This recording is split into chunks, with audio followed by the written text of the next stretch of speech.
tala falava, tato tala fou, mole ne Aso Lua. Ua te tala po mai le so le fono al palemene, ina wale fata unu ina ila so na nafi. O le tala po ai al fono al palemene mai na nafi ono le tala sanga te mai tak palemia. Na tu ina atu le fonga fitalai, ina ua mai anu fonga ai le fonga fitalai le fatu e le lafo. O le fatu atua ina e faasanga le palemia mana na kapineta. O le sauno anga le palemia anga i le fonga fitalai, ina ia tala po le fono, ai si tala no ina le lafo. E pe ana fatu mai le suia fai pule, o nganga i whamaunga numero tolu, le sisunga la auli le o tia Schmidt. Ua o tu la e fai se whaalinga ale malo, i le beta upu au mai, i le tatou pepo ngā ruenga, i le aso, i le lafo, o le fatu tuaina, a le sui o nganga ifu maunga numero tolu. O le aso lusfulima o Februari, luafe lusfulima, na ilo ina i el palemene le lafo, o le fatu tuaina o le kapeneta.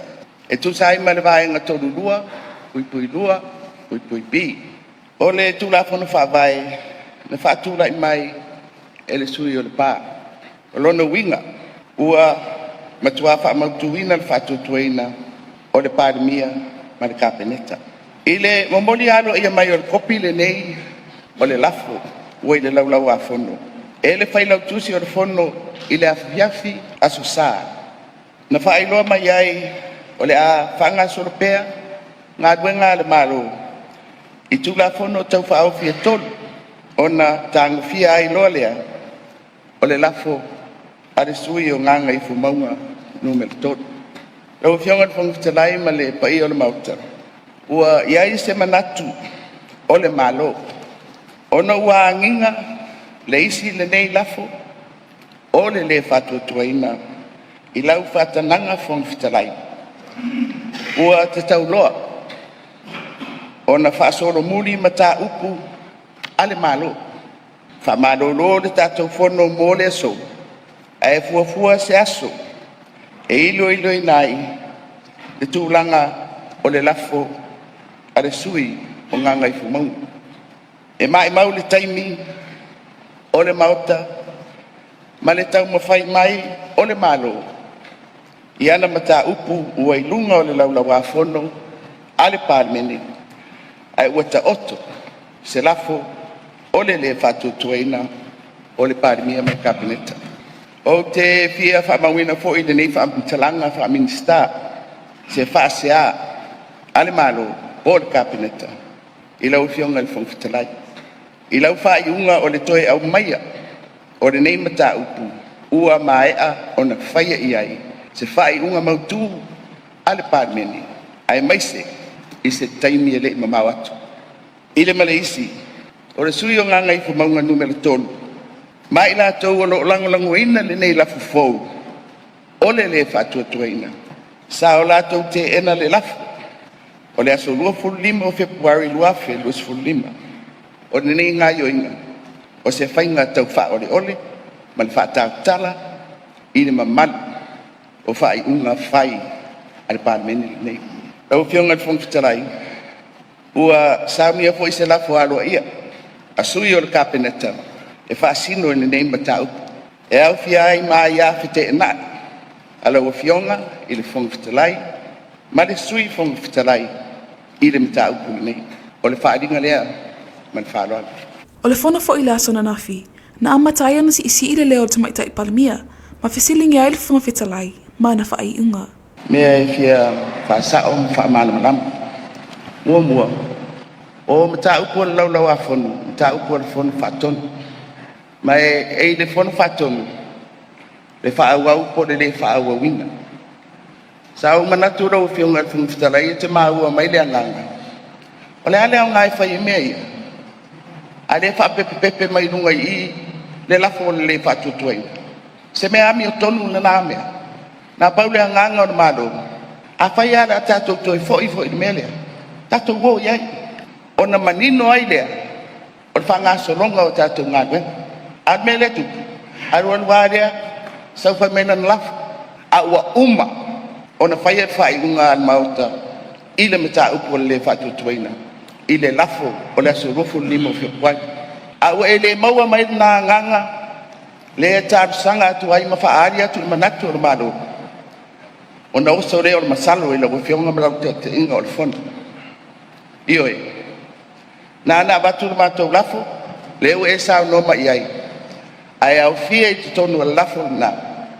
Au ai a fite e na. Ile mata upu nei. Ma tira le saini o lau suafa. I tusi, e whape mai ai. Ua whatea, nisi o kapineta, mai le vaenga whaupufai. E manino ala o mea male abi o tonu. Tato o e whaine melea. E nei roa ila e leo le tonu. Pe whau au ia tu la fono o tato bisi ai mati ngai nai. Ia, pe tato o lo e whaine tato paroko. O le nganga nai lau whionga il funfutarai. Na lango e taita e leitua ngai li fina ngalo le palemia. Ina ia tala po ele fono. E wina fina ngalo pele funga fitalai. E whatau no pele fono. Ono nisi o pile a ono whanga asola i aila whalafonga asu malo le palemene. Lau e whionga il funfutalai o te tula ia tu male nganga lau e whalala.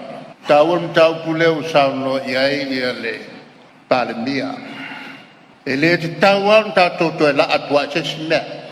Mai tau ka whakakia uma ia mata upu. Se i tātu tala lola fo ia i staimi. E whai e statu whai unga le so. O le afuanga le mātou manatu. E le mwhai on koe le lengi kākou kalangaka.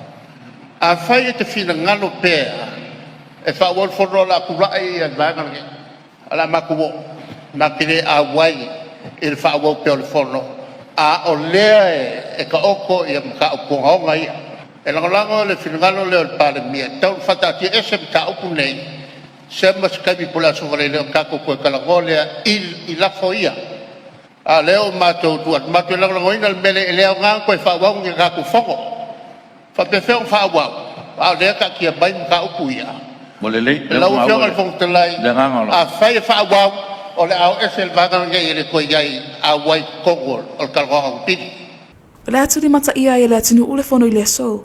Po whea tonu le anga i ei fina ngalo si te itasi. E me se fo ilo lafo e pia na whaala la mai e la auli. Mala na vaenga. Inisio tala. E wha mai el whai unga le masina le nea mati le polkalame. O lo whanga sola i tua whalmai e tu malo te itasi. I sa vai wha pia i maupolu. Polkalame lo wha tautea le ofiso whainu mera wha mawina. O le resitala ina pepa whanau, pepa maliu. E me se o pepa wha puiponga. Mo wha maunga le matanga luenga. E leo le taimi mua mole nei. Wanga e tuai nu umafio anga le ofisa le nei o le malo. O whenga i mali resitala ino nei vaenga tāua. Mo wha maunga o so si tangata Samoa. O le tau mawhai lava le ofisa le nei. I nei a wha whainga o fia mo tangata le ati nuu. Na i lo le tau malanga mamau mai le ofisa i apia. E wha tino ai le resitala. O le aso varilena te aniaina sua tia ele mo tere sala whai. I le afio anga salonga. I le nufuanga lea le afa atuai le ofisa autu. O le fatua atina e tau fatoanga mawhai ngā whaiva. I lau whanua mo sala whai atoa. Sau no whapitoa le afio ngal minista o fatoanga mawhai ngā whaiva. Ni uawa e ti malolo. I le wha moe a mai au na whausia le whale. O le awea ma wha awea tāua i le whale leo ngal wenga o silsilinga. E meisio awa no i le marketi. Ma le si iti o le tūlanga le leo o loa fatoanga. Au ina atu i whafo. O nei ati na e atangi ailina no ta inga le malo. I le awaenga tau fatoanga. Ma le wha amalo sia sanga le mū tau mafa. Ma le maua i o awanoa tau tamau ainga lo tatu watu nuu. O le nei polo geti o seisi o whailonga o atina e whaawa o le matanga lwenga. E pea nei ele sa mninga mo le whaletei o loi ate le ipo nei. Na whawhetai ai fo e le awhianga le minista ia na paanga tau atina ai. Le whaletu pe lalangi. Ma le whaalapatonga o fisoswani o atina e tau whatoanga lalangi. Ma le lato lango whaawau. I le atina e ina whatoanga. Ma whainga whaiwai Samoa. I tala muli. O le asto na elwa yaso nei e whai ai se whaapatonga te talo. I le potofono lea o ngal malingi po le Maritime School. O tau la mua i le asosio whaafine. E te e tuai li siamol HIV AIDS. Ma mana tuai la tau o mau o la tau soifua. O no lea siamaleanga. O lea whaala pototonga te talo e whailonga whaatasi e malawai aso. E whaata waita mai tai umo lalangi.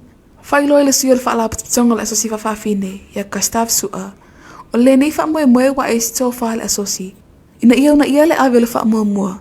E te e atuai lea wha mai, o te le soifo mau wai, ma whaini wha lau iloa, e ala iawa o ngai tuno wha la patutonga te itasi, e tali atuai le neisi a maleanga. O tātou tala fou nā mole nei Aso Lua, tō wha soifua.